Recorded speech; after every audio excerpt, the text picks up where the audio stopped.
좋아요와 구독하기는 사랑입니다. 네, 안녕하십니까.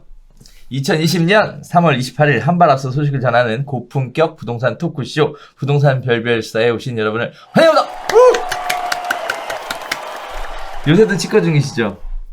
그렇죠. 예, 이 거리를 두라면서요. 그래서 사람들 잘 안 만나고 밖으로 나오는 게 정확하게 얘기를 하면 저 주중에 6일은 추리닝만 입고 살고요. 특별한 날이네. 그렇지. 그래서 토요일은 오늘도 안 그래도 바지 갈아입고 나오면서 가기 싫어.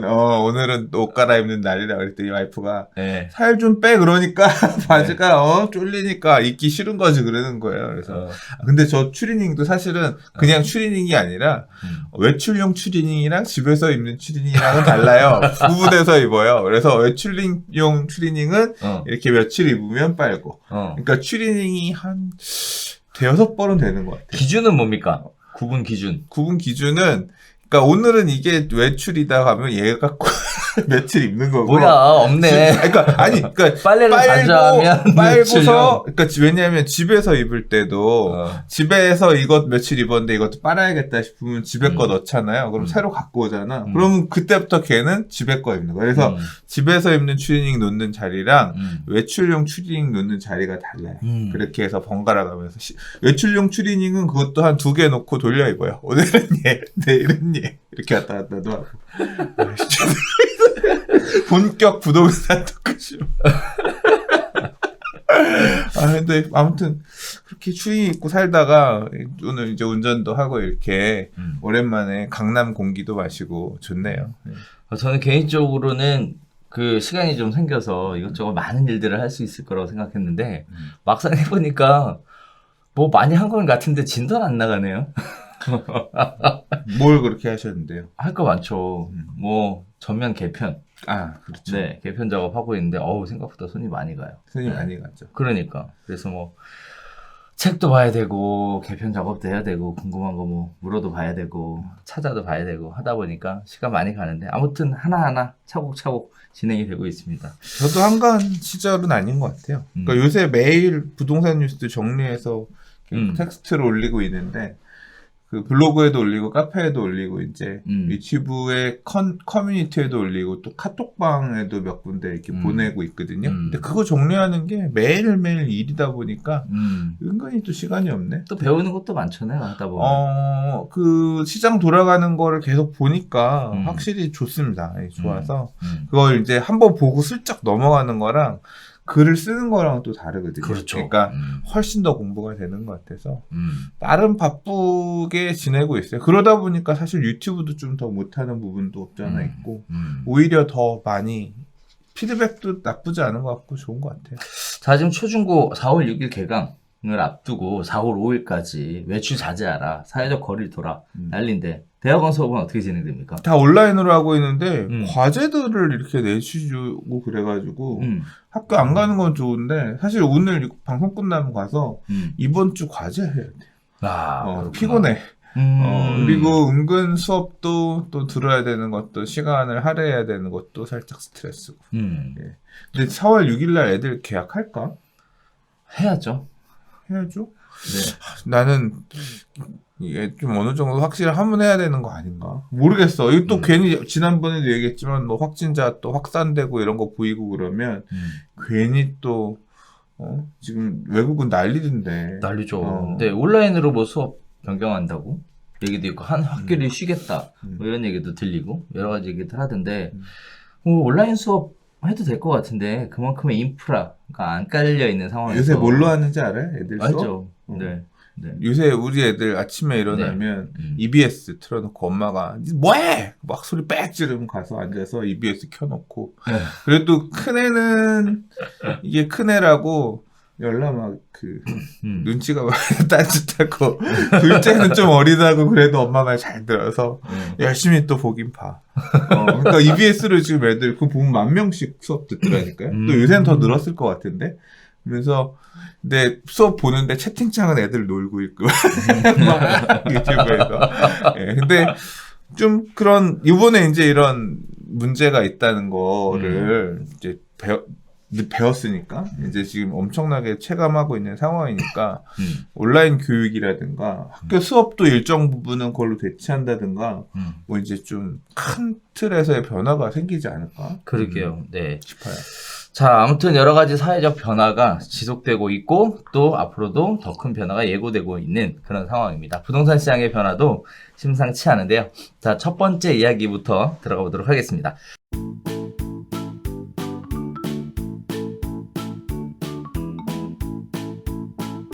자, 한숨 깊어진 30대 이야기입니다. 청약 막혀서 집 샀더니 경제 위기 불안 때문에 잠 못 자겠다는 얘기입니다.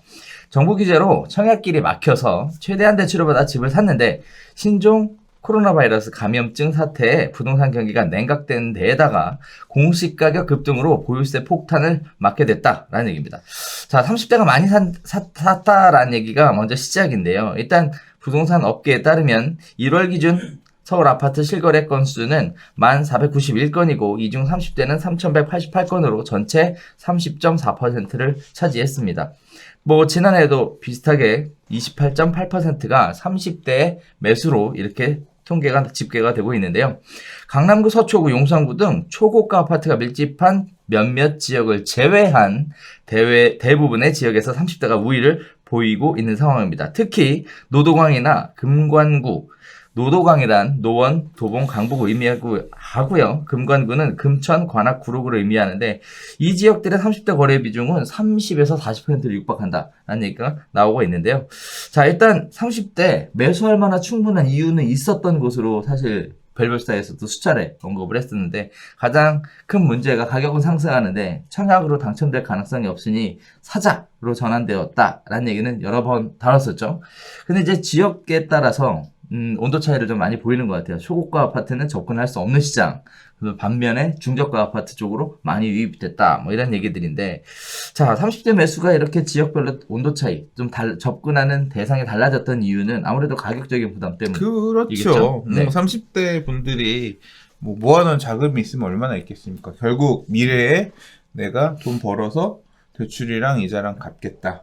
뭐 좀 자금 지원 받은 부분이 있으면 그거 하고 그다음 전세금들 이런 거 뭉쳐가지고 대출 뭐 끌어 모아가지고 신용대출, 담보대출 다 끌어 모아가지고 살 수 있는 가격대를 보다 보니까 이제 노도광, 금관구라고 얘기하는 서울에서 그래도 부동산 가격이 상대적으로 조금 비교적 저렴한 지역들 이쪽에 있는 아파트를 본 거죠. 그래서 그쪽에는 30대의 매수 비중이 아무래도 좀 더 높을 수밖에 없는 거. 가격대들이 낮은 가격대 아파트들이 포진되어 있으니까.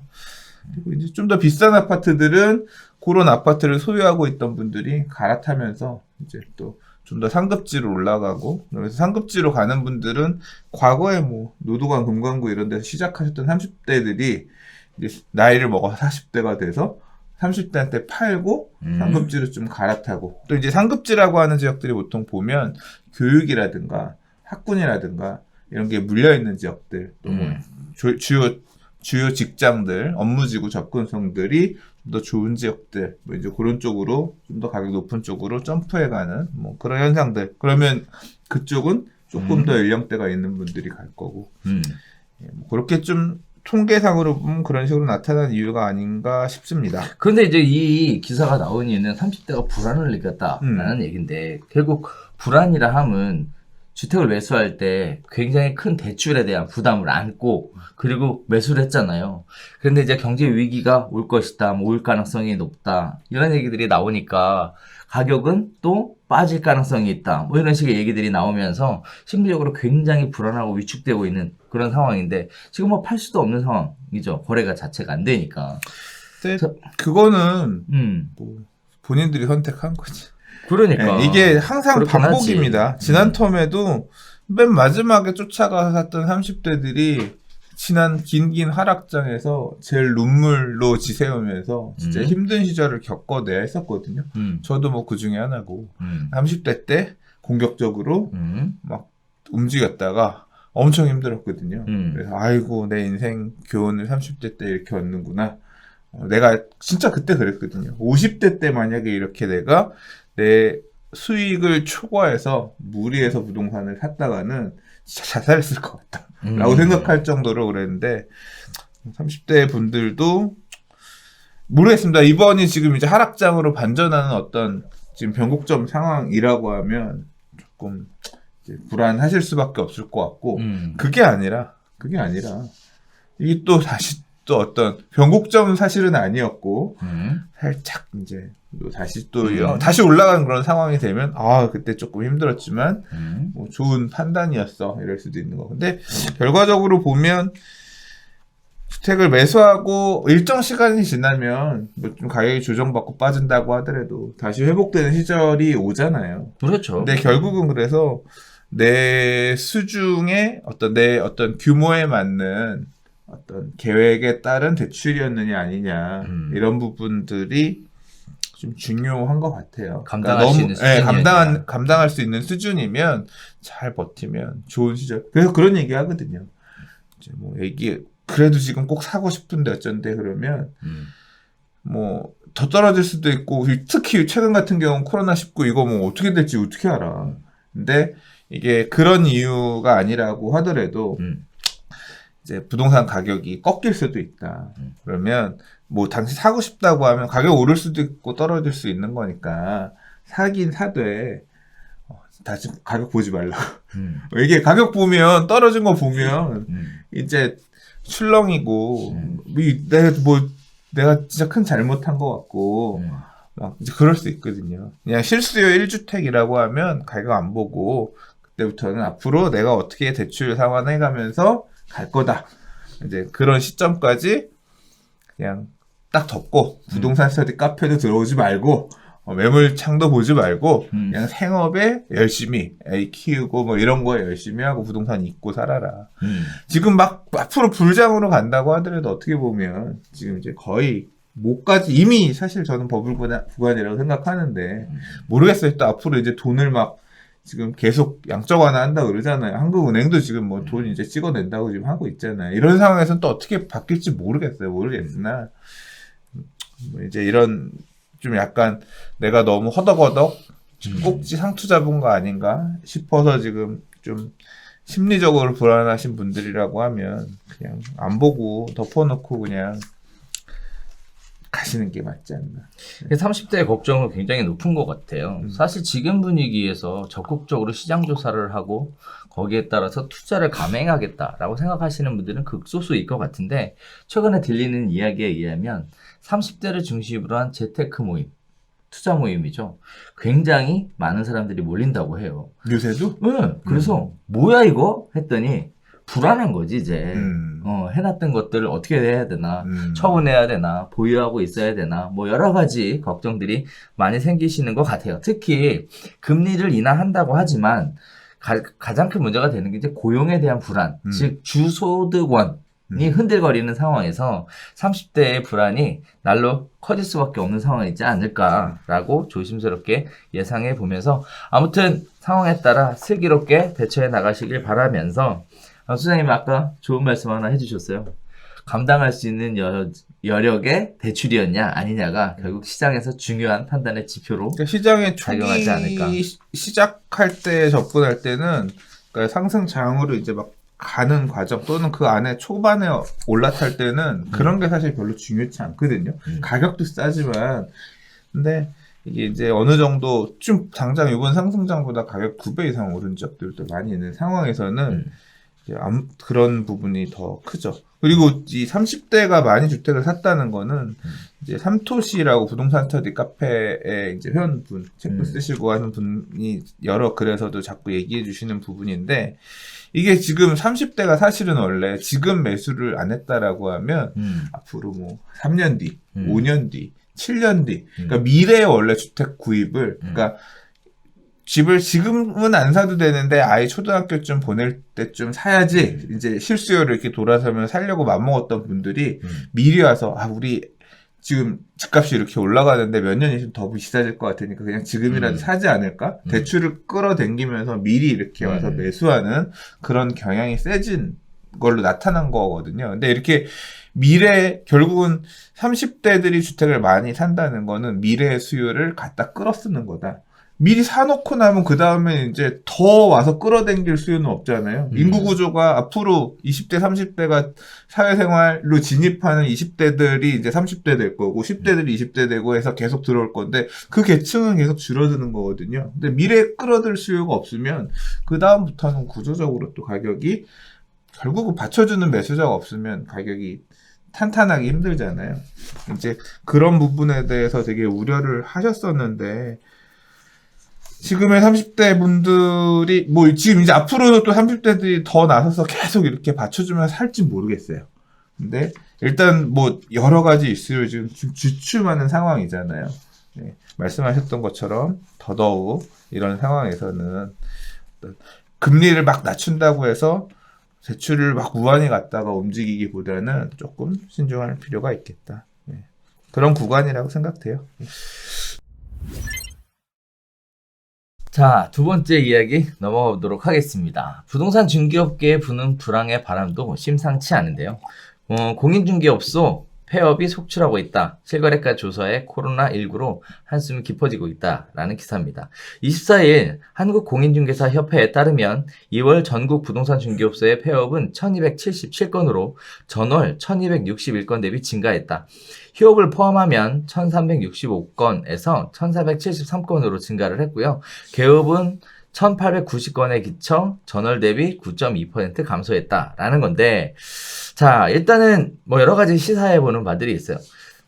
폐업이 1277건인데 개업은 1890건. 즉, 개업은 계속적으로 늘어나고 있다는 여전히 거죠. 중개업소 숫자는 늘어난다는 얘기지. 그럼 반면에 거래는 지속적으로 부진인데, 자, 거래가 부진한다는 상황을 알면서도 이렇게 개업을 하는 이유는 뭘까요? 먹고 살아야 되니까. 그러니까. 그러니까 결국 먹고 살기 배운 게 이거라. 폐업했으니까 이 동네는 장사 안 되니까 잘 안 되고 폐업 후 다른 데 가서 개업 뭐 이런 부분도 같이 이제 교차돼서 포함되어 있을 거고요. 좀 돈이 돌만한 지역들, 거래가 돌만한 지역들로 이렇게 움직이는 분들도 계실 것 같고 뭐 신규 이제 공인중개사 되신 분들도 야심차게 개업하시는 분들도 계실 거고 뭐 그런 부분들이 반영되지 않았나 싶습니다.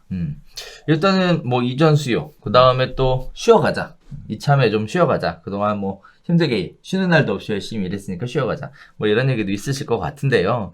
반면에 또 권리금도 뭐 조정장에 들어간 것 같아요. 중개업소. 권리금들 진짜 박살나는 상황이죠 지금. 그런 부분들이 있는데, 자, 중개업소가 이렇게 불황을 겪게 되는 것이 부동산 시장에는 어떠한 영향을 미칠까요? 중개업소가 불황. 중개업소가 불황이란 얘기는 일단 거래가 안 된다는 얘기예요. 그렇죠. 매매 거래든 임대 거래든. 매매가 거래가 많이 안 돼도 돼요. 임대 거래만 잘 돌아가면 중개업소는 그냥 먹고 살만 하잖아요. 그냥 오히려. 근데 이게 폐업이 이렇게 늘어나고 있다는 얘기는 그러니까 시장에 이 회전이 잘 안 된다. 그러니까 중개할 물건들이 줄어든다는 거죠. 근데 이게 이 부분에 대해서도 어저께 저도 이제 부동산 뉴스 읽으면서 얘기를 했지만 이게 알게 모르게 영향이 있는 게 같은 게 양도소득세 양도소득세 비과세를 받기 위해서 2년간 실거주해야 되는 내용이 붙는 부분들이 있잖아요. 그렇죠. 이런 게 좀 치명적인 것 같아요. 그래서 그냥 임대 거래를 계속 그러니까 세입자들을 계속 세를 놓으려고 했던 집들 같은 경우도 나도 전세 살면서 근데 억지로 그냥 집에 거주하기 위해서 들어오시는 소유자분들 실거주 그러면 이제 임대 물건이 하나씩 주니까 임대도 안 돌아가고 매매는 뭐 가격이 많이 오른 부분도 있지만 지금 대출들 이렇게 막아놓고 수요 억제책을 굉장히 쓰고 있는 상황이다 보니까 또 매매도 안 들고 그러면서 뭐 여러 가지 양쪽으로 좋은 상황은 아닌 것 같아요. 거래량이 막 급속도로 늘어나기 위한 어떤 좋은 상황은 절대 아닌 것 같습니다. 한편으로는 뭐 지금 당장에 중개업소 숫자가 좀 줄어들었다라고 하더라도 거래할 수 있는 중개업소 자체가 존재는 하니까 큰 문제는 없을 것 같은데 사실 요새 뭐 이런 얘기들도 들어요. 가격 담합 관련돼서 지금 뭐 얘기 들리는 거는 시장 교란 행위로 뭐 특정 중개법인이 일선의 중개업소들에 가서 공동중개를 빌미로 매물을 빼서 뭐 수수료 할인이라든지 기타 말도 안 되는 조건들을 제시를 하고 책임 못 지는 이야기들을 제시를 하면서 시장을 교란시켜서 그 부분 때문에 뭐라 그러죠? 소송을 제기했다. 뭐 이런 얘기들도 들리는데 업계 자체에서도 경기 불황인 상태에 점점 더 민감해지는 상황 아닌가라는 생각도 들고 아무튼 불황의 시대에도 살아남는 부동산 중개업소가 되기 위한 개별적인 노력을 좀 하셔야 되겠고 저는 얼마 전에 그래서 잠깐 쉬었다 가라 라는 말씀을 드렸어요. 창업도 잠깐 쉬었다 가라. 지금 창업했다가 원래 개업발이 있는데 일도 없고 그러면 창업도 되게 하기 무서운 시절이죠. 권리금도 조정될 거고. 제가 느낌은 그래요. 지금 막 진짜로 이게 거래 부진이 갑자기 코로나로 시작돼서 출발된 게 아니잖아요. 그렇죠. 이게 누적돼 왔던 거잖아요. 부동산 규제책 등으로 인해서 사실 안 돌아가던 데들은 계속 안 돌아갔거든요. 근데 그러니까 어떻게 보면 시장이 나아지겠지라면서 그냥 버티고 있었던 분들 중에서 더는 못 버틴다. 그러니까 디데이를 세고 있는 어떤 말 그대로 한계로 가고 있는 그런 중개업자분들도 많이 계시지 않나 싶거든요. 근데 그렇게 되면 실제 개업보다 폐업이 더 늘어나는 그러면서 전체 중개업소의 수가 줄어드는 그런 상황도 올해 안에 올 수 있을 것 같다는 생각이 들어요. 사실 그래서 연세 드신 분들의 입장에서 볼 때는 좀 안타까운 부분도 있어요. 지금 뭐 딱히 하기가 생산력 부분에 있어서 아무래도 밀리잖아요. 그동안 그만두면 뭐해? 그러니까 그게 이제 진짜 문제야. 굉장히 큰 문제였어요. 근데 지금 그 문제가 옛날에도 큰 문제였는데 가면 갈수록 더 커지는 그런 문제로 가게 되는 것 같아서 좀 안타까운 부분들도 있습니다. 이런 거 들으면 진짜 국민연금을 잘 내야 될 것 같아. 많은 금액이 아니더라도 어쨌거나 조금이라도 나오는 구석이 있으면 좀 어쨌거나 믿는 구석이 조금이라도 되잖아. 아껴 살고. 그래서 이건 미래를 생각하면 그렇다. 자, 그래서 아직까지 자제분들이 사회에 제대로 자리를 잡지 못한 상황에 이런 분들이 사회에 쏟아져 나와서 마땅히 할 수 있는 게 없는 상황에 부동산 중개업으로 많은 분들이 눈을 돌리셨어요. 또 가격이 뭐 상승하면서 부동산 중개업이 잘 될 것으로 예상을 하시고 자격증 합격자도 엄청나게 많이 나와 있는 현재 상황인데 경제 위기까지 겹치면서 여러 가지 고민들이 깊어지실 거라고 생각을 하는데요. 지금 시기에도 준비하셔야 될 것들이 따로 있습니다. 각자 형편에 맞춰서 어떤 것들을 준비하고 가셔야 되는지 냉정하게 그리고 합리적으로 한번 생각해 보시는 시간 가져보시면 좋을 것 같습니다. 자, 세 번째 이야기 들어가 보도록 할게요. 자, 매매가 위축되고 금리는 인하를 하고 있는데 서울의 전세난은 심각한 우려 상황이 예상되고 있다라는 내용입니다. 자, 일단 서울 전세 가격 상승의 원인에 대해서 불안한 이유에 대해서 제가 좀 종합을 해봤어요. 자, 서울 곳곳에 재건축 사업에 따른 이주 수요가 늘었다라는 것 결국 전세 시장에 부담을 올 것이다. 자, 안 그래도 전세 물량 없는데 세입자 눌러앉기가 심화됐다. 그래서 신규 공급될 물건이 없다. 값 상승에 대한 기대감이 줄면서 매매 대신 전세를 택하는 수요가 늘었다. 수요가 이번엔 늘었다는 얘기입니다. 청약 대기 수요까지 전세 시장에 남아 있어서 부동산 시장의 불안한 움직임이 지속되고 있다. 즉 청약 대기하는 수요자들이 전세 시장의 수요로 전환됐다라는 얘기죠. 자, 다음에 또 갭 투자 수요가 감소하게 되면서 전세 공급이 줄어들 가능성도 전혀 배제할 수 없다라는 얘기가 있습니다. 아무래도 갭 투자를 하면 전세로 세를 놔야 되니까 그런 것 같습니다. 공급에 대한 부분이고요. 자, 그다음에 또 하나는 집주인들이 보증부 월세 전환으로 전환할 가능성이 높아지고 있다. 이 역시도 전세 공급에 대한 감소 우려입니다. 자, 서울 아파트 입주 물량은 전년과 비슷한 4만여 가구가 공급되지만 양도세 비과세 거주 요건 2년을 충족하기 위해 세를 놓지 않고 입주를 해버리기 때문에 전세 물량이 또 시장에 공급되지 않고 있다라고 종합해 볼 수 있는데 보면 전세가 불안한 수요와 공급의 양쪽 논리는 다 가지고 있는 것 같아요. 그러니까 전세가 물량이 나오기 힘든 원인이라는 거잖아요, 이것들이. 근데 7번은 조금 말이 안 돼. 왜 말이 안 되냐면, 그러니까 이게 그러니까 새 아파트 입주 물량은 동일한데 주인들이 새를 안 논다 그랬잖아요. 네. 그럼 비워놔? 그건 아니잖아요. 자기가 들어가잖아. 입주하죠. 그러면 자기가 들어가면 자기가 살던 집은 어떻게 돼? 자기가 빼야죠. 거주하고 있던 집은 빼야 되잖아. 그렇죠. 전세로 살고 있었던, 내가 실거주로 살고 있을 거 아니야. 그럼 그 집은 빼면 새 놓을 거 아니야. 그렇죠. 그러니까 그렇게 되면 입주 물량이 늘어난다는 얘기는 이 새 아파트 입주 물량 전세 물건이 안 늘어나도 살고 있던 집 전세 물건이 하나 늘어나니까 요거는 내가 볼 때 아니야. 나머지 내용들은 다 어느 정도 예의가 있죠. 특히 이제 멸실, 이주 수요 같은 경우는 주택이 멸실되는 거기 때문에 애초에 임대든 자가든 쓸 수 있는 물건이 하나 사라진 거거든요. 그래서 이런 것들은 확실히 강남권의 이주 수요들 이런 부분들이 전세 가격 불안하게 하는 요소도 있고 뭐 말씀하셨던 것처럼 실거주 요건 강화되면서 주택 소유자들이 집에 들어가기 위해 세입자들을 내보내는 그러면서 물량들이 좀 부족해지는 부분도 있을 거고요. 지역에 따라서. 네. 근데 이것도 그렇게 따져보면 그런데 그 집 들어가면 내 집 들어가면 살고 있는 집은 빠지잖아. 그러면 또 이제 그 물건은 나오는 건데.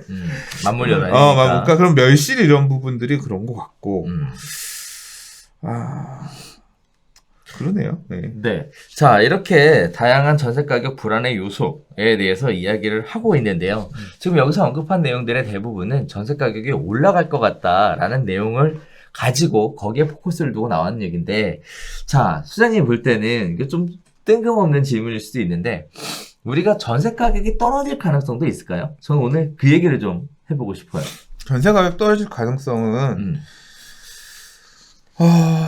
그러니까 전세 가격에 지금 거품이 있다. 근데 그 거품을 줄이기 위한 어떤 액션이 나온다. 그리고 지금 그러니까 자산의 가격들이 너무 부풀려져 있고 이 자산 축소가 이루어진다라고 생각하면 가능성이 있거든요. 그러니까 그게 이제 코로나19 이런 부분들이에요. 근데 이게 사실 전세 가격이 떨어지기는 쉽지 않겠다라고 생각이 드는 부분은 또 뭐냐면 지금 결국은 요번에도 대응은 계속 돈의 가치를 낮추면서 충격을 줄이는 형태로, 그러니까 돈의 가치를 낮추면서 모든 것들을 부양하는 형태를 지금 또 해결하려고 하고 있잖아요. 그렇게 되다 보면 결국은 또 전세 가격도 이렇게 부풀어 오르고 사실은 또 이러다가 집값도 다시 더 버블이 커지는 거 아닌가, 이제 그런 생각까지도 들긴 하네요. 일단 뭐 전세 가격에 거품이 있다라고 판단된다면 이라고 또 얘기도 해주셨는데, 일단 전세 시장 자체는 실수요 위주의 시장이니까 거품이 끼기가 좀 쉽진 않은 시장. 근데 우리도 항상 얘기했지만 네. 전세 가격에도 전세자금 대출이란 게 있고 뭐 많이 축소를 지금 하고 있는 상황이긴 합니다만 이제 그걸 들어갈 수 있게끔. 또 매매에 비해서는 전세가 리스크는 적잖아요. 어쨌든 돌려받는 돈이니까, 물론 이자에 대한 기회비용은 상실하겠지만 어찌됐든 그런 부분들 생각해보면 매매보다는 훨씬 안전한 자산으로 보유하고 있는 거 아닌가. 상대적으로 그래 보이죠. 그렇죠. 네. 상대적으로. 네. 그런 부분들도 있는데, 자, 어쨌든 지금 뭐 역사적으로 볼 때 전세 가격이 큰 폭으로 인하했다. 전세 시장 가격이 빠져서 굉장히 불안한 시장을 만들어내고 있다라는 부분은 제 생각엔 두 가지밖에 없었던 것 같아요. 하나는 큰 폭의 경제 위기가 있었을 때, 그때 한번 있었던 것 같고. 그러니까 IMF 때 전세가가 빠졌어요. 그러니까요. 네. 전세 가격이 빠져서 역전세 때문에 전세금 상환하느라. 그때는 진짜 엄청난 고금리. 그러니까 지금이랑 반대죠. 우리나라 원화 가치가 떨어져 외환보유고 나라가 망할 것 같다라고 하니까 우리나라에 대한 가치가 축소되다 보니까 그 당시에는 외국으로부터 달러를 갖고 오기 위해서 고금리를 쓸 수밖에 없었고 어마어마한 그렇죠. 고금리가 되다 보니까 은행으로 돈이 들어가니까 당연히 담보가 축소되는 그런 상황이겠죠. 자, 그다음에 또 하나는 대규모 공급으로 인해서 쫙 빨려 들어가는 형태가 있었어요.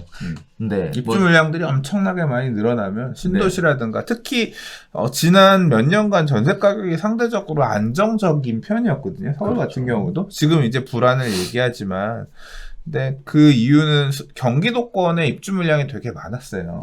택지지구 입주 물량들이 되게 많았거든요. 뭐 미사, 강변도시도 있고, 그렇죠. 다산 엄청 신도시도 많았죠. 있고, 별내 다산. 그러니까 수도권의 그런 지금 동탄 이 신도시 물량도 많았고, 그러니까 좋은 분양 물량들의 입주들이 되게 많아서 그런 물량들이 서울의 주거 수요를 되게 잘 분산시켜주면서 전세 가격이 안정화되는 부분이 있었는데 그 물량들이 어느 정도 끝나고 나니까 수도권의 전세 가격도 지금 오르고 있고, 그러니까 경기권의 전세 가격도 오르고 있고, 서울도 오르는 모양새인 거거든요. 이 받쳐줄 만한 물량들이 제한적이다. 서울의 물량만으로 서울의 임대 가격을 다 할 수는 없는 상황인 거니까. 그래서 이런 변수를 포함해서 생각을 해보면 앞으로 올해 내년은 전세 가격이 참 올라갈 수밖에 없는, 상방 압력을 받을 수밖에 없는 그런 환경이 만들어지고 있는 것 같아요. 특히 내년에 입주 물량도 굉장히 적은 상황이다 보니까.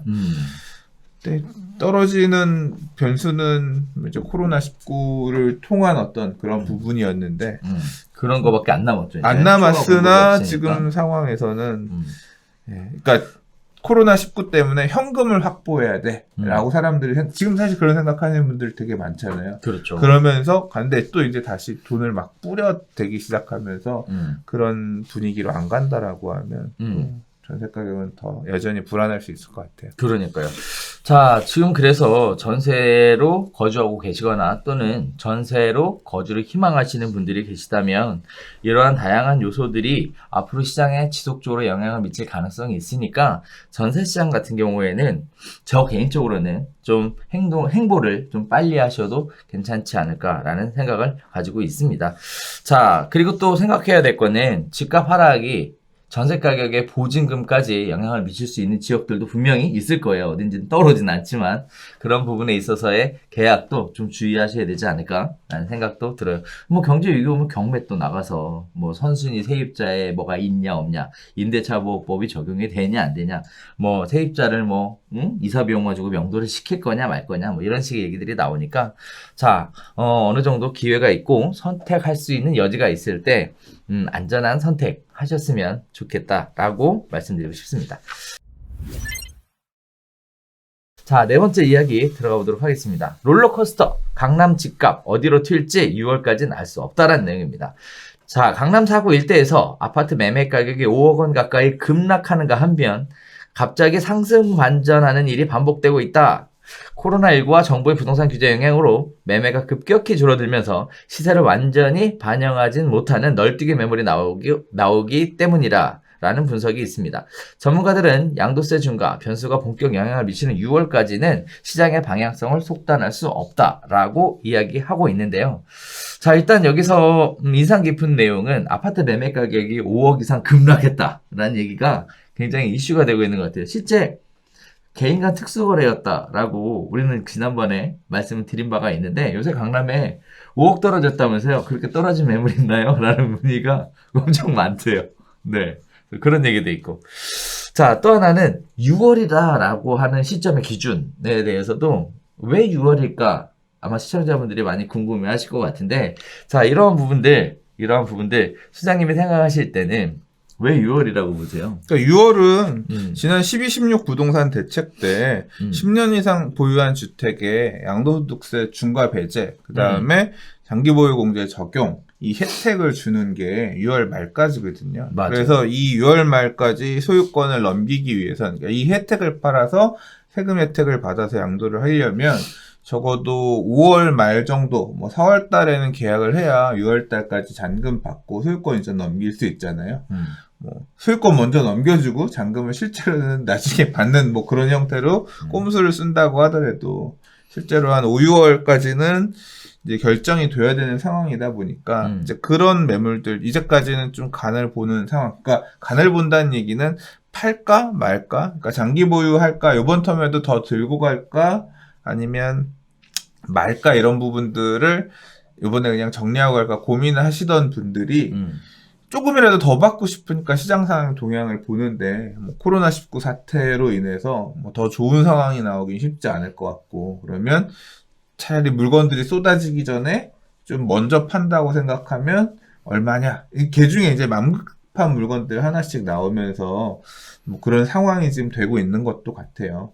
근데 재건축이라든가 앞으로도 이제 갈 길이 먼 어떤 투자성이 높은 물건들하고 그다음에 그냥 당장 그냥 실수요자들이 들어가서 거주할 만한 괜찮은 새 집들 또는 이제 괜찮은 입지에 있는 어지간한 집들 이런 뭐 10년차 아파트들 이런 것들 같은 경우는 조금 다른 움직임이 나올 거라고 생각하는데 모르겠어요. 요새는 들리는 얘기들이 기사마다 좀 논조들이 다 달라서 또 부동산 사장님들도 얘기해 보면 이게 건수가 많은 게 아니라 이 사장님들이 직접 경험한 게 아니라 그냥 뭐 그랬대요. 왜냐하면 매수가 지금 또 엄청 많은 상황은 아니니까.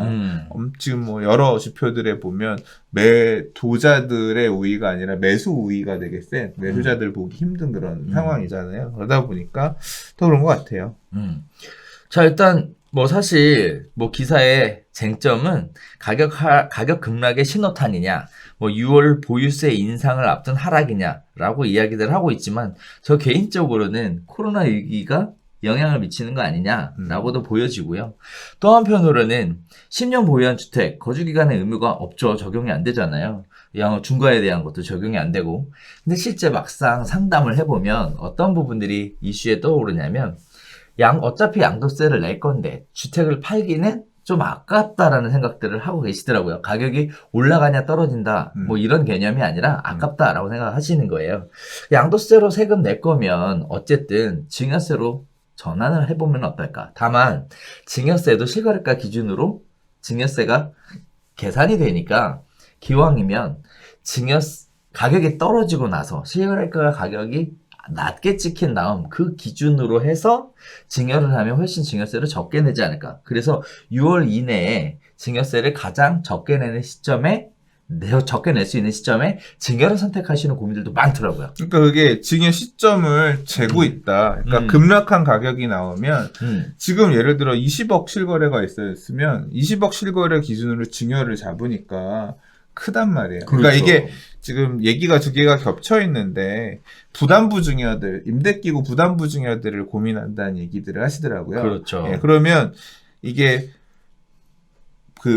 전세가 껴있거나, 뭐 대출이 껴있거나 한 부분까지에 대해서는 양도소득세가 나오고, 나머지 부분에 대해서만 증여세가 나오는 건데, 20억 실거래가가 있다가, 예를 들어 금매가 나와서 17억, 16억 실거래가가 나오면 4억 부분에 대해서는 증여세를 안 내도 되는 거잖아요. 그렇죠. 안 내게 되는 예, 거죠. 그러니까 이제 그 증여세를 이렇게 줄이고 그 다음에 6월 안에 증여를 하게 되면 양도세가 발생하는데 양도세는 혜택을 받을 수 있다는 그렇죠. 거예요. 이 중과 배제랑 맞아요. 예, 그 다음에 장기 보유 공제 적용받아서 양도세 적게 낼 수 있으니까 그 최적의 타임들을 지금 고려하고 계시는 말 그대로 이 선수분들이 아니라, 그러니까 강남분들은 강남분들 PB 센터랑 세무사들 상담이 주로 그 내용에 대해서 확인을 하고 현장 중개업소에서는 그럼 지금 얼마에 팔렸냐 그걸 재고 계시는 분들이 많다고 하시더라고요. 그러니까 이제 요게 이제 6월까지는 이렇게 한 번 샥 웨이브가 가고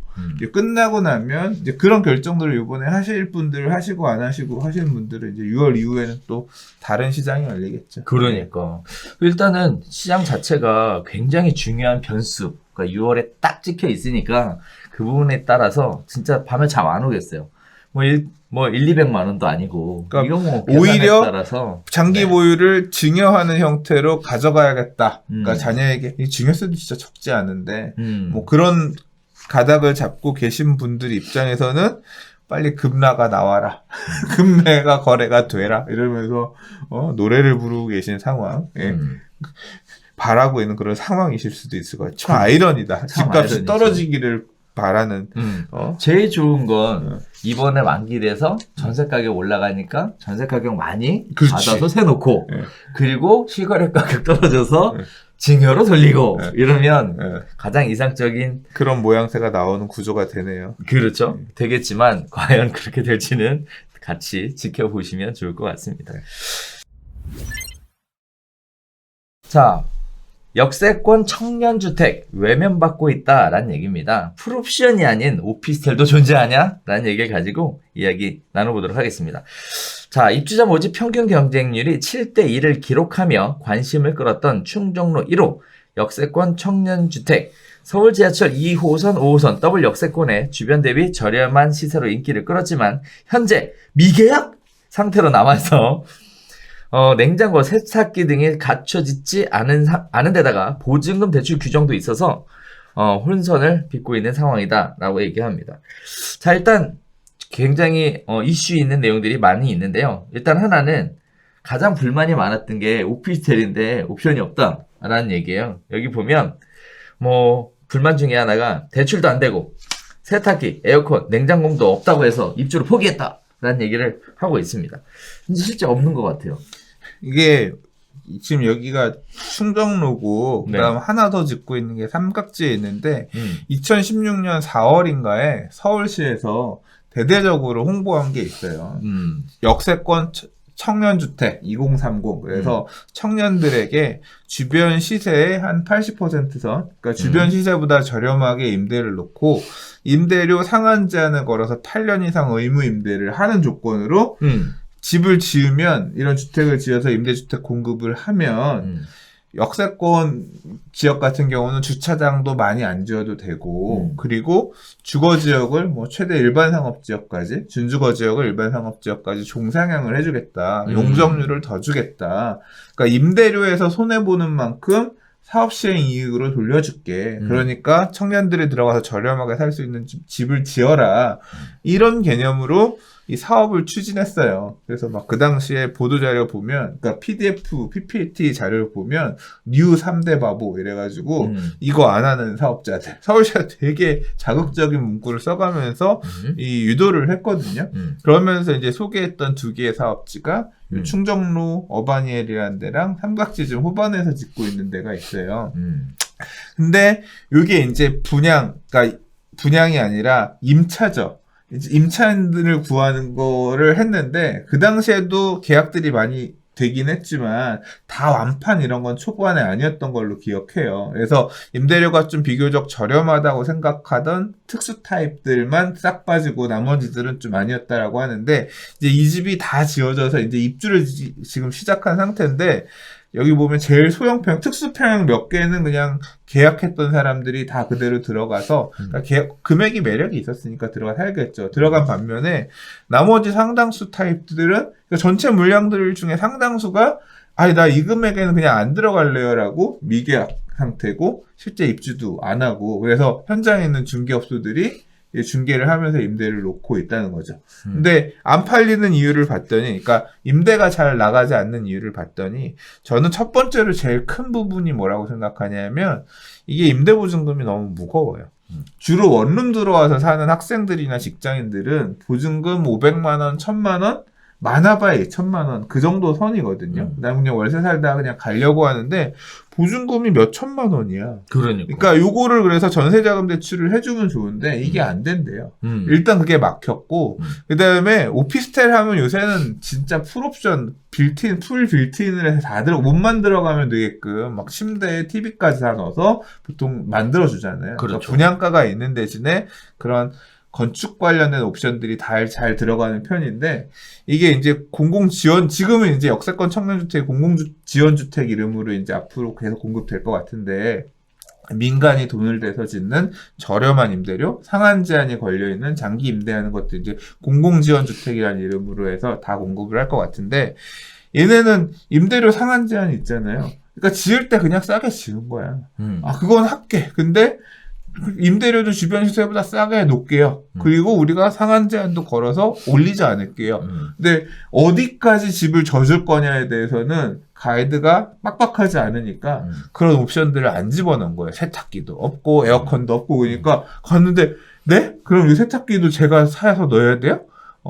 네? 에어컨도 제가 넣어야 돼요? 아이씨, 다른데. 그래서 그 대안으로 갖고 온 게 뭐냐면, 렌탈해 드릴게요. 2년간 렌탈 하시는데 에어컨, 세탁기 이런 거 렌탈이 가능합니다. 근데 렌탈료가 월 6만 원 정도 된대요. 근데 그 렌탈료랑 임대료랑 이런 걸 다 더하니까 보증금도 많이 걸어야 되고, 이러니까 별로 메리트가 없으니까 계약을 포기한 사람들도 나오고, 현장에서 임대를 놓는데도 막 지금 싹 완전히 확 빠지고 그런 상황은 아닌 것 같아요. 일단 얘기는 서울시도 처음에는 좀 느슨하게 이런 문제가 발생한 걸 잘 몰랐으니까 뭐 어떻게까지 지어라는 규정은 없었던 거고 이제 이 문제가 발생하고 나니까 앞으로 하는 것들은 풀옵션 뭐 우모까지는 집어넣어라 이런 것들을 가이드를 줘서 지을 거라고 해요. 네. 자, 그래서 일단 뭐 이런 생각은 들어요. 처음에 무슨 생각이었는지 모르겠지만 이런 얘기가 나와요. 기사에 보면 임대인에게 귀속되는 생활가전을 렌탈 중이다. 뭐 2년 계약 기준 총 렌탈비가 54,800원이면 세탁기, 에어컨 뭐 이런 것들을 해주겠다. 할인 조건은 제휴카드를 매달 30만 원 이상 사용하는 경우이다. 자, 할인 조건이에요. 무상 공급이 아니라는 거죠. 이게 임대인이 해줄 줄 알았나 봐요. 네, 이거를 임차인에게 귀속시킬 거라는 생각을 왜 못했을까? 라는 생각이 좀 들어요. 그러니까 민간에서 의뢰해왔던 것들이 이제 준민간이잖아요. 공공지원이니까. 그렇죠. 여기는 분양가를 아무튼 공급 가격을 싸게 하라고 하니까 그런 부분들이 그냥 다 뼈다귀만 이렇게 들어가는 그런 상태인 거죠. 네. 이런 것들을 처음부터 생각을 못했을까? 물론 공급해야 한다라는 데만 강하게 포커스를 두다 보니까 이렇게 마무리가 좀 부실한 이런 일들이 공공은 섬세한 측면에서 민간은 이기기가 쉽지 않아요. 그래서 공공은 명품이 안 되나 봐. 그죠? 근데 뭐 아무튼 문제 발생한 부분들을 보완한다고 했잖아요. 근데 저는 이게 결국 사업 시행자가 엄청나게 이득을 취하는 구조일 거라고 생각하거든요. 이게 엄청나게 혜택인데 누구를 위한 청년 역세권 주택 공공지원주택 사업이냐. 임대료를 비교해봐도 네. 사실상 큰 차이가 없고. 그러니까 임차인들은 민간에 비교해서 이 돈이면 옆에 그냥 오피스텔 가지 뭐하러 여기 뭐, 가요. 그치. 이렇게 지금 배제되고 있다는 거잖아요. 그러면 그렇죠. 결국은 임대료도 비교 우위가 없다는 건데, 그러니까 싸지 않다는 건데 누구를 위한 걸까? 그러니까 이거는 사업 시행자만 논할 수 있는 그런 구조가 되는 거잖아요. 자, 공점을 다 더 많이 찾아 먹었습니다. 그러니까. 자, 그래서 이런 부분들에 있어 서울시의 행정 당국에서는 명품 행정이 될 수 있게 디테일까지 좀 살려주셨으면 좋겠다라는 바람이 있고요. 그리고 또 한편으로는 뭐 세입자가 들어가면서 이런 것들이 당연히 있을 것으로 기대한다라는 최소한의 기준이라는 것이 정해져 있잖아요, 시장에. 그 시장에 정해져 있는 기준도 좀 잘 반영을 해주셨으면 청년들의 고민들이 우리 좀 전에 다루었던 30대 주택 매수로 돌아가신 이런 부분들이 훨씬 더 효율적인 정책으로 전환되지 않을까라는 생각이 좀 듭니다. 자, 6번째 이야기 들어가 보도록 하겠습니다. 자, 부동산 투자자들도 지금은 주식의 시간이다 라는 얘기인데요. 글로벌 경제 위기에 관심이 급 이동하고 있다는 얘기입니다. 특히 광명 지역에 있는 투자자들은 재개발 주택 팔아서 주식 사자라는 얘기가 굉장히 이슈화 돼가고 있다라는 건데요. 주식이 굉장히 가격이 떨어졌다라는 거가 기반으로 하고 있습니다. 주식시장이 연일 출렁이면서 10년 전 수준으로 돌아간 상황이 영향을 미치고 있는 것이다. 자, 서점에서도 지금 현재 뭐 주식 관련된 책들이 많이 나와 있고 심지어 부동산 카페에서도 인터뷰 하셨어요? 네.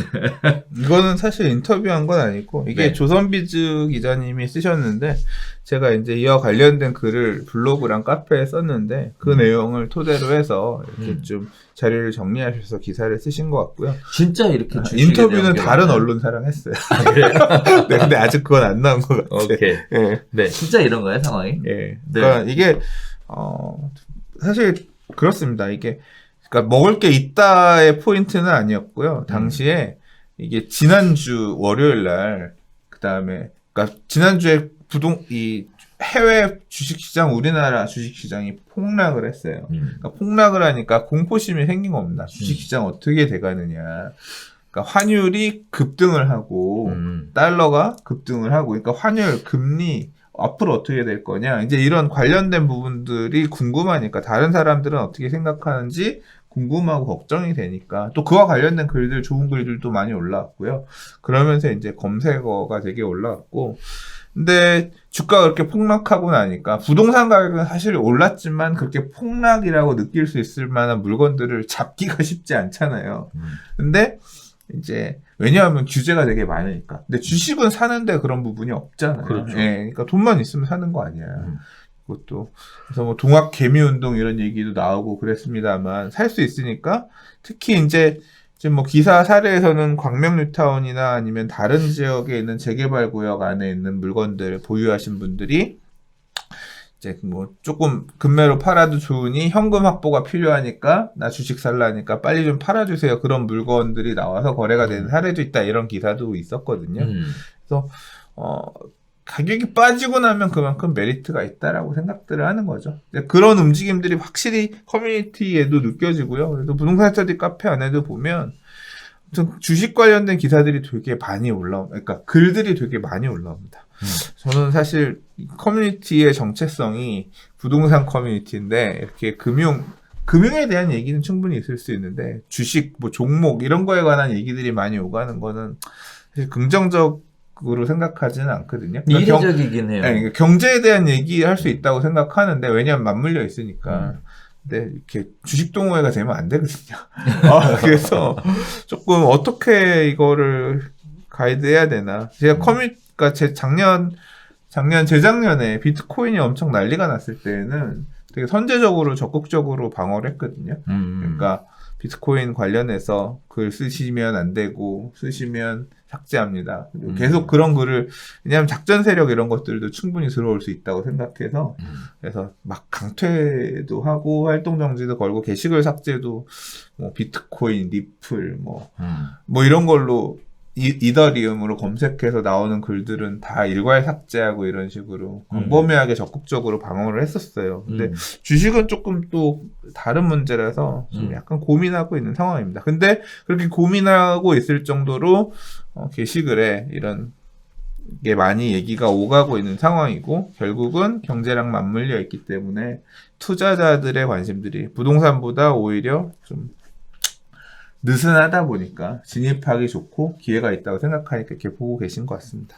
일단은 유동자금 자체가 부동산 시장에 굉장히 많이 머물고 있다가 주식 시장으로 눈길을 돌렸다라고 볼 수도 있을 것 같은데요. 또 한편으로는 뭐 그동안 윤 소장님 운영하시는 카페 안에서 부동산이 주 이슈였다면 이제는 부동산 카페에서 주식을 이야기하는 이런 식으로 이슈도 실제 전환되어 가고 있다라는 얘기인데, 자, 한편으로 생각해보면 투자에 대한 관심이 뭐 이렇게 이동하고 있다라는 거는 있을 수 있는 일인데, 제가 개인적으로는 비트코인 적극 방어하셨다고 그렇게 말씀하셨는데, 소장님 해보셨잖아요, 비트코인. 그러고 나서 우셨죠, 막 펑펑. 울진 않아요. 그래요? 네. 뭐 전 부동산 갖고도 망해본 적이 있어서 그러니까 엄청난 손실을 본 적이 있어서 요즘 비트코인은 뭐 큰 돈을 넣은 건 아니니까 근데 부동산은 사실 제가 아까도 말씀드렸지만 30대 영혼까지 끌어들여서 그러니까 대출을 많이 받아서 투자하는 게 부동산은 사실 레버리지 투자들을 대부분 하거든요. 그러니까 내가 10억짜리 집을 산다고 해서 10억을 넣는 게 아니잖아요. 보통 임대나 이런 걸 끼고 자기 자본을 적게 해서 투자하잖아요. 그래서 손실은 훨씬 더 커질 수가 있거든요. 얘기하면 사람들이 못 믿어요. 분양가 이하로 아파트가 가격이 빠지고 10억에 분양한 게 8억에도 안 팔리는 상황이 온다는 거를 이해들을 못 하셔요. 근데 지난 텀에 다 그랬거든요. 그러면 내가 계약금 1억 박아서 10억짜리 아파트 분양 받았는데 마이너스 2억이 되면 내가 1억을 더 내야 된다는 거예요. 내가 투자한 1억뿐만 아니라 앞으로 1억의 손실을 더 떠안아야 되고 사실 금융비용까지 더 떠안아야 되니까 2억이 아니라 2억 플러스 알파가 마이너스 나는 거거든요. 그러면 내가 들어간 돈, 판돈이 다 없어지고 그거에다 돈을 더 갖다 박아야 되는 상황이 부동산 투자에서도 나와요. 왜? 레버리지 투자의 장점이자 단점이거든요. 일종의 선물 투자 같은 거예요. 부동산 투자가 이렇게 레버리지를 끼고 가게 되면. 그러니까 되게 그런 위험성이 있다는 거를 아셔야 되고요. 비트코인 얘기하셨는데 비트코인은 그냥 일부 돈 넣은 거죠. 좀 넣어봤는데 내가 왜 제가 이런 4차 산업혁명이라든가 이 사회 변화 이런 거에 되게 관심이 많아요. 그래서 나름대로 되게 흥미로워서 좀 해봤는데 그리고 물타기도 좀 해보고 해봤는데 뭐 후회한다 울지는 않았지만 관심을 안 가졌어도 되는데 그냥 좀 아쉽긴 해요. 올해도 되게 출렁출렁 거렸거든요. 뭐 추가로 돈을 더 넣거나 한 건 없었어요. 넣어놨던 것들이 이제 보고만 있는 상황인데, 아이고 주식 시장에서도 잡주도 이런 개잡주가 없을 텐데 내가 왜 여기다 돈을 넣어놓고 이러고 있나. 그냥 뭐 경험 삼아 이렇게 좀 보고 있습니다. 예. 자, 그러면 똑같이 뭐 미래의 산업에 대해 관심이 있어서 비트코인을 한번 해봤다. 똑같이 경제에 관심이 있어서 주식을 조금 해보겠다에 대해서는 어떻게 생각하세요? 뭐 할 수 있다고 생각하는데 그런 생각은 해요. 부동산 투자가 좋은 점은 뭐냐면 거래 비용이 높아서 쉽게 사고 팔고 결정을 못 해요. 그래서 부득이하게 존버를 해야 되는 경우가 생기고요. 그러니까 존버를 어쩔 수 없이 할 수 있겠고, 왜냐면 거래 비용이 크다 보니까. 그러니까 장기 투자가 좀 강제되는 성향이 있어요. 부동산은. 근데 주식은 그렇지 않거든요. 들쭉날쭉해. 안 되겠다 싶으면 팔 수도 있고, 막 미수를 써가면서 되게 더 급하게 살 수도 있고 그러잖아요. 그러니까 거래 제한이 상대적으로 적다는 게 좀 두 개의 시장이 달라요. 그래서 저는 그러니까 부동산은 그냥 모르겠다 물려 있으면 또 어떤 장점이 있냐면, 자, 가격이 빠져도요, 시장이 하락하면 입주 물량 공급이 되게 많지 않아요. 자동으로 줄어요. 시장 상황이 안 좋아지면 공급은 줄어들거든요. 그러면 공급이 줄어들면 시차를 두고 임대 가격이 다시 방어를 하면서 받쳐주거든요. 그럼 매매가는 빠져도 임대 가격이 올라지면서 투자자 입장에서는 이제 수익 회수가 어느 정도 가능하니까 가격이 빠지더라도 좀 버틸 수 있을 만한, 그러니까 사용 수익이 가능하다는 점에서 좀 안전이라기보다는 투자자 입장에서 버틸 수 있는 어떤 그런 심리적인 부분을 만들어주거든요. 근데 주식은 그런 게 아니라는 게, 근데 주식 투자도 저도 이제 막 이런 분들 저런 분들 얘기해 보면 주식 투자도 부동산 투자처럼 하면 실패 안 한다고 그런 얘기들을 해주시는 분이 계셔서 이제 좀 저도 요새 생각을 다시 해보고 있어요. 뭐냐면 업황을 보고 이 업황이 충분히 오랫동안, 부동산도 그렇거든요. 이 부동산 시장이 전체적으로 오랫동안 하락장을 겪었어. 그래서 이제 공급도 어느 정도 부족하고 다시 올라갈 만한 상황이야. 그럼 그 시점에서 하면 사실 부동산도 실패하지 않거든요. 근데 주식도 그렇대요. 이 업종이 한동안 되게 부침을 겪고 안 좋았는데, 그러니까 그 업종이 되게 막 잘 되니까 과공급이 돼가지고 경쟁업체들도 늘어나고 그러면 힘들어지면 죽었다가, 그러면 이제 또 업체들 다시 사라지고, 그러면 다시 좋아지는 시점이 온대요. 그 몇 년을 겪고 나면. 그럼 그런 시점을 찾아서 들어가서 장기 보유하면, 부동산 하듯이 장기 보유하면 실패 안 한다고. 그런 식으로 생각하면 주식도 괜찮다고 누가 얘기를 해주셔서 공부를 좀 해볼까. 마음이 살짝 있고, 근데 집사람이 주식 시장을 죽는다. 그래서 이제 살짝 있고, 그것보다는 저는 이제 개인적인 관심은, 4차 산업혁명. 지금, 저는 또 이것도 기회라고 생각하는 게, 지금 요번에 이제 코로나19를 통해서 많은 게 바뀔 거잖아요. 아마 행태들이 되게 많이 바뀔 거예요. 사람의 행태가 변할 때 많은 게 바뀌어요. 옛날에 우리 번호부 찾아가지고 전화하고 114에 전화해서 전화번호 찾아서 전화하는 그런 시대였지만, 지금 누가 전화를 그렇게 해요. 네이버에서 찾아보거나, 실제로는 전화로 컨택을 할 필요 없는 시대로 지금 바뀌었잖아요. 그러니까 사람의 행태가 10년 전, 20년 전 하고 계속 바뀌고 있고 앞으로 더 바뀔 거거든요. 근데 그러면 기존 산업이 몰락한다는 얘기고요. 다시 그걸 대체하는 산업이 나온다는 얘기거든요. 과거는 다 물건, 음식 사 먹으려고 하면 전화해서 보내주세요. 이 정도였지만 지금은 다 앱이나 이런 걸로 바뀌었잖아요. 그렇죠. 그러니까 그렇게 행태를 바꿀 수 있는 부분들이 나오면 바뀔 거라고 생각하고, 제가 지금 흥분했어. 주식 얘기 잠깐 물어봤다, 지금. 그러니까 그런 쪽에 관심이 많아서. 일단 저는 그런 생각이 들어요. 남의 일로서의 경제가 아니라, 이제 나의 일로서의 경제에 한 발 더 가깝게 다가가는 계기는 한 번쯤 경험해봐도 나쁘지 않겠다라는 생각은 있어요. 다만 항상 그렇지만 친구한테 돈 빌려줄 때도 마찬가지죠. 친구도 지키고 좋은 소리도 얻으려면 준다라는 생각으로 빌려주면 된다고 하잖아요. 그죠. 네. 똑같이 내 돈 아니다라는 생각으로 주식 투자에 관심 가지시는 거는 여러모로 이로울 거다라고 생각은 저는 하고 있어요. 그래서 저도 사실 요새 주식 얘기들을 하도 많이 하셔서 차트를 한번 들어가 봐. 저도 그런 건 아니에요. 그러니까 뭐 차트를 본다 이런 개념으로 주식을 접근하기보다는 그냥 좀 앞으로 좋아질 것 같은 그런 회사 이런 게 있으면 돈이 있을 때 조금씩 사놔서 모아두고 싶은. 사실 그런 지금 제 주식을 제가 안 갖고 있진 않아요. 그런 회사의 주식을 몇백 주 갖고 있거든요. 좀 달라 그래서 갖고 있는데 이 회사가 잘 성장해서 나중에 저한테 아주 꿀 같은 배당 소득을 그렇잖아요. 저는 이렇게 막 부자가 되기보다는 안정적으로 이렇게 연금 주듯이 매년 배당 주고 이렇게 그런 회사, 그런 우리나라를 탄탄하게 잘 이끌어갈 그런 회사의 주주가 되고 싶어요. 부동산처럼. 네. 좋습니다. 네.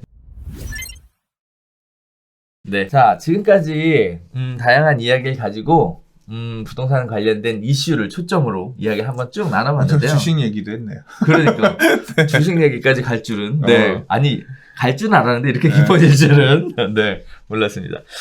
자, 앞으로 한 주간도 역시 사회적 거리두기의 주간이고 그리고 대외 외출을 자제하는 기간. 이실 텐데, 집안에서도 나름대로 뭔가 의미 있는 시간을 보내시는 수장님만의 의미 있는 시간이라면 게임? 저는 이제 좀 나름대로 여유가 있다고 생각했는데, 그렇게 여유가 많지는 않아요. 또 막상 보면. 근데, 일종의 시장 상황, 어떤 분위기가 준 휴가? 라고 생각하고, 그간 제가 못했던 것들, 하고 싶었던 것들, 짬내서 지금 열심히 하고 있어요. 네. 엄청나게 게임기들도 만들고 있고, 네. 관심 가지면서, 이게 근데, 그런 한편 불안하기도 하고, 스트레스들 사람들 되게 쌓여있고, 좀, 힘든 시기인 것 같습니다. 좋기만 한 건 아닌 것 같아요. 그러니까 제가 하고 싶은 걸 조금 이렇게 예전보다 더 많이 한다고 해서 좋기만 한 건 아닌 것 같고, 특히 해외 소식들 이런 것들 보이고 하면 이게 무슨 앞으로 몰아칠 폭풍, 이렇게 무슨 조난, 공포스러운 어떤 그런 환경 전에 잠깐 폭풍 속의 고요, 앞으로 태풍이 몰아치기 전에 이런 어떤 수도 생활 이런 거 같은 느낌 같기도 하고 그러네요. 네. 어떤 분은 상담 오셔서 그런 말씀 하시더라고요. 지금 정부에서 강하게 제재하고 규제를 하고 하면서 틀어막고 있죠. 확산을 막기 위해서. 그런데 과연 배고픔을 뛰어넘을 수 있겠냐라는 얘기들은 하시더라고요. 많은 분들이 사실 저희도 그렇지만 그 2달 가까이 대외 활동들을 자제하고 모임들 거의 다 캔슬하고 연기하고 그래서 2월달 신년회 때부터 그렇게 해왔는데 벌써 이제 3월도 마지막 주를 달려가고 있는 상황입니다. 과연 저희 회사 입장에서도 지금 굉장히 매출이 떨어지는 그런 상황이고 위기감을 느낀 많은 분들이 결정을 취소하시는 분들도 생겼어요. 근데 또 희한한 거는 취소한 분들보다 신청한 분이 더 많아서 일단 저도 뭔가 이제는 움직여야 될 것 같은 이런 위기의식을 느끼게 되는데 자 아무튼 소상공인들 그래서 알아봤거든요. 정부에서 이것도 해준다 저것도 해준다 대책을 마련해 주겠다. 그랬더니 정책 자금으로 금리 1.5%에 약 7천만 원 정도 대출해 준다라는 상품이 있더라고요. 근데 문제는 요건이 엄청 까다롭더만요. 확실하게 매출이 그 기간 동안에 떨어졌다라는 증빙을 갖고 와야 한다라는 얘기를 하더라고요. 그래서 온라인 쪽은 혜택이 없는 것으로 오프라인 온오프가 병행이 되고 있어서 그런 부분들 보이고 있는데 아무튼 모두에게 위기의 시기입니다. 어떤 분들은 또 그런 얘기도 하시더라고요. 밖에 활동 안 하시고 집에서 열심히 활동하시니까 딱 10개월 후에는 신생아용품부터 시작해서 경제가 다시 살아나지 않을까라는 우스갯소리도 하시는데 자 아무튼 모두에게 위기입니다. 다 같이 머리와 지혜를 모아서 슬기롭게 극복해 나가셨으면 좋겠고요. 선생님도 한두간 건강 조심하시고 건강한 모습으로 다음 주에 다시 뵀으면 좋겠습니다. 자, 저희가 준비한 소식은 오늘 여기서 인사드리도록 하겠고요. 다음 주에는 새로운 소식으로 또다시 새로운 모습으로 찾아뵙도록 하겠습니다. 감사합니다.